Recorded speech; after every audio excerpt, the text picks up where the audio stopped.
Je m'appelle Nadège Torchia et je travaille donc au service sélection. Je suis responsable du service sélection, état civil, population de la ville de Carmaux. Alors la préparation des élections, donc c'est à peu près chaque année pareil, sauf en période électorale, parce qu'en période électorale il y a beaucoup plus de travail. Mais en résumé, donc ça commence en août, au mois d'août, avec la nomination donc, des membres de la commission électorale et de révision des listes. Il y a 6 délégués dans cette commission qui sont nommés par le préfet et 4 par le TGI d'Albi. Voilà, dès septembre, donc c'est la période de révision qui commence, avec les inscriptions des nouveaux arrivants, les radiations par la commission et des gens qui ont déménagé de la commune de Carmaux. Ensuite, donc, on effectue toutes ces opérations à l'ordinateur, c'est-à-dire qu'on inscrit les gens, qu'on radie les gens, qui sont décédés ou qui sont partis de la commune, suite à la validation de la commission.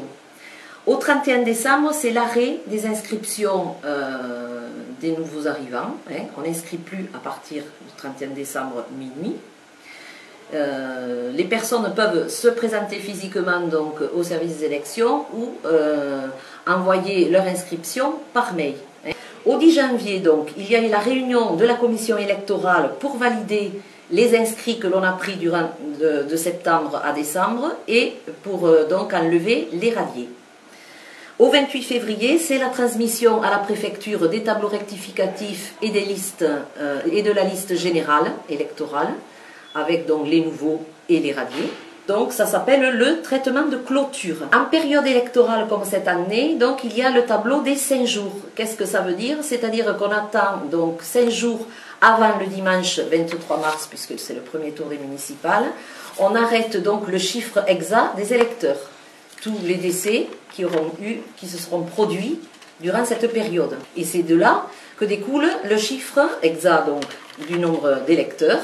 Et ensuite, on va éditer les listes d'émargement à la suite de ce tableau des 5 jours, et puisque les gens puissent signer le jour de l'élection. Voilà. Donc ensuite, quand il y a une élection municipale ou cantonale, il y a 2 choses qui se greffent en plus pour le travail donc, du service élection. C'est la commission de propagande donc, qui se réunit pour vérifier les bulletins et les circulaires des différents candidats. Donc il y a le juge, il y a un délégué du juge de la cour d'appel, il y a un représentant de la préfète du Tarn et il y a une secrétaire. Il y a une représentante de la poste. Et ils vont vérifier si le grammage du bulletin est conforme, si les couleurs sont celles qu'il faut, et si le format est réglementaire donc avec les instructions de la préfecture et le code électoral qui sert de base. Mais c'est surtout aussi, bon, on se réfère toujours au code électoral, mais il faut se référer également aux circulaires que l'on reçoit de la préfète. Et ensuite, il y a la mise sous pli qui s'effectue par les agents municipaux lors de ces 2 élections uniquement.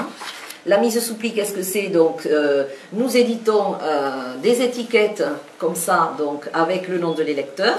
Et la mise sous pli donc, consiste à insérer les bulletins et les professions de foi des différents candidats qui sont ensuite acheminés à la poste pour être dans les boîtes aux lettres des électeurs. Donc, bien sûr, les gens, nous recevons du public, donc il faut continuer donc, à recevoir le public et leurs différentes demandes. Donc, il y en a une de nous 3 qui est réservé pour ce travail-là. Donc à partir du 10 mars, qui est l'ouverture officielle de la campagne électorale, sont installés dans différents lieux de Carmaux, notamment devant les différents bureaux de vote, des panneaux d'affichage pour que les candidats puissent afficher leur programme. Donc il y en a en tout 13 dans Carmaux. Il y a 10 bureaux de vote dans la commune de Carmaux.